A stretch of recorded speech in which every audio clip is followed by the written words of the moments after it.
Assalamualaikum warahmatullahi wabarakatuh. Mari belajar pendidikan Islam bersama Ustazah Radia binti Ali dari Sekolah Kebangsaan Gangsa. Okey, anak-anak semua, apa khabar? Hari ini kita akan belajar tajuk Pembukaan Kota Mekah. Anak-anak boleh rujuk buku teks tahun 6, muka surat 142 hingga 146.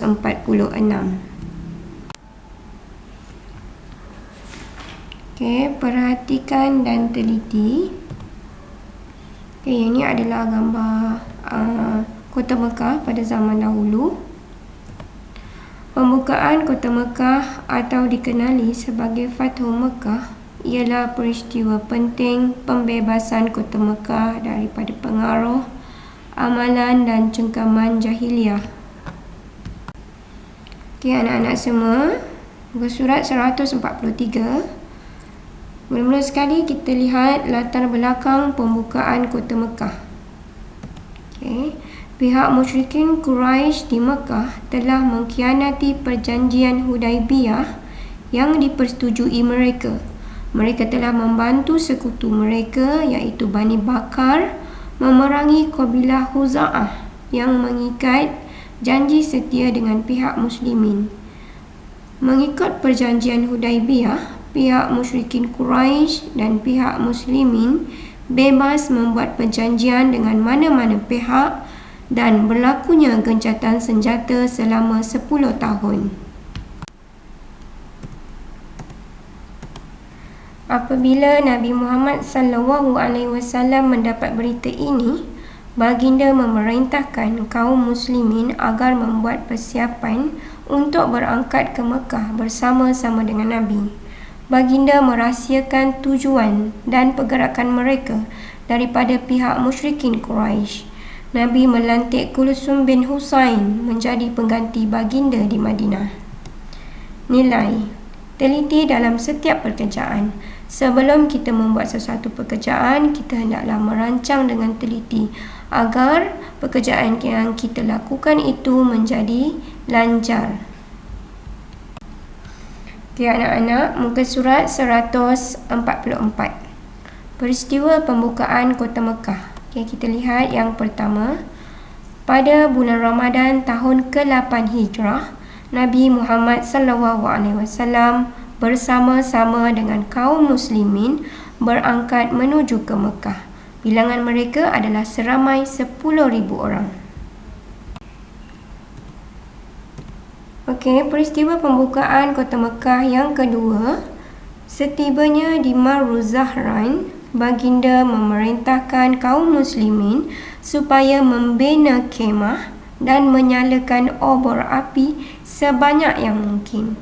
Tindakan ini menjadikan musyrikin Quraisy berasa geron kerana menyangka bilangan mereka yang ramai. Peristiwa pembukaan Kota Mekah yang ketiga. Setibanya di Zutua, Nabi Muhammad SAW telah memerintahkan kaum muslimin supaya masuk ke Mekah melalui jalan yang berbeza.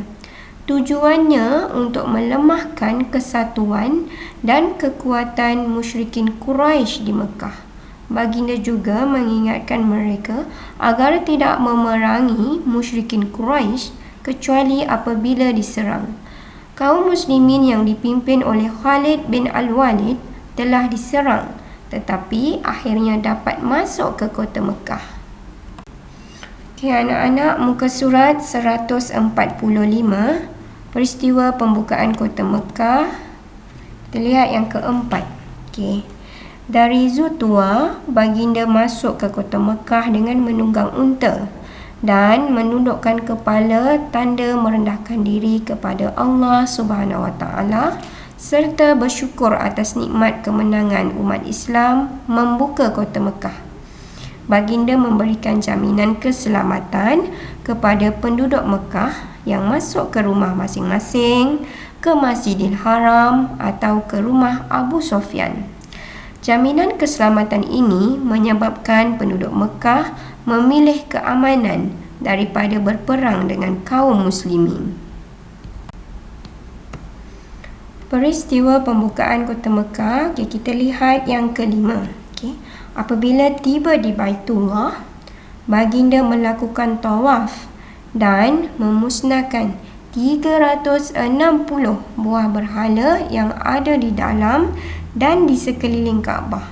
Selepas itu, baginda berucap di khalayak ramai tentang kebebasan dan kemaafan yang diberikan kepada musyrikin Quraisy atas kesilapan yang lalu. Akhirnya, ramai dalam kalangan mereka bersetuju berbai'ah kepada Nabi Muhammad SAW serta berjanji taat setia kepada Allah Subhanahu Wa Taala dan Rasul. Sebagai info, Abu Sufyan ialah pemimpin Quraisy yang telah memeluk Islam. Anak-anak, muka surat 146 Iktibar daripada peristiwa pembukaan kota Mekah. Murid-murid, apakah iktibar daripada peristiwa pembukaan kota Mekah yang kamu peroleh daripada laman sesawang? Ustazah, Nabi Muhammad SAW sangat bijak merancang dan mengatur strategi. Saya akan mengikut cara Nabi, iaitu membuat perancangan dengan teliti sebelum melakukan sesuatu dan melaksanakannya dengan bersungguh-sungguh.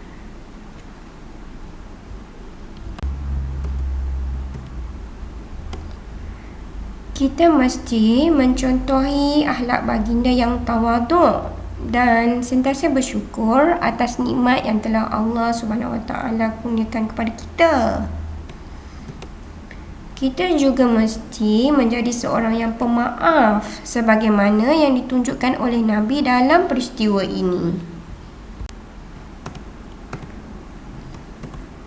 Ustazah, mengamalkan sifat sabar dalam kehidupan adalah sangat penting, seperti yang ditunjukkan oleh Nabi dan para sahabat ketika menghadapi ujian dan cabaran. Betul tu anak-anak ya. Sebagai rumusan, apa yang kita pelajari hari ini ialah pembukaan kota Mekah berlaku dalam keadaan aman. Tiada peperangan. Selepas peristiwa ini, agama Islam semakin berkembang luas. Anak-anak, Ustazah harap kamu faham apa yang kita pelajari hari ini. Ini adalah uji minda ya. Yang pertama, apakah punca atau sebab pembukaan kota Mekah? Yang kedua, senaraikan 7 strategi Nabi Muhammad SAW untuk melaksanakan pembukaan kota Mekah. Dan yang ketiga, apakah faktor kejayaan pembukaan kota Mekah? Ustazah dah ajarkan tadi dan Ustazah harap kamu boleh jawab soalan ini dengan mudah. Selamat menjawab.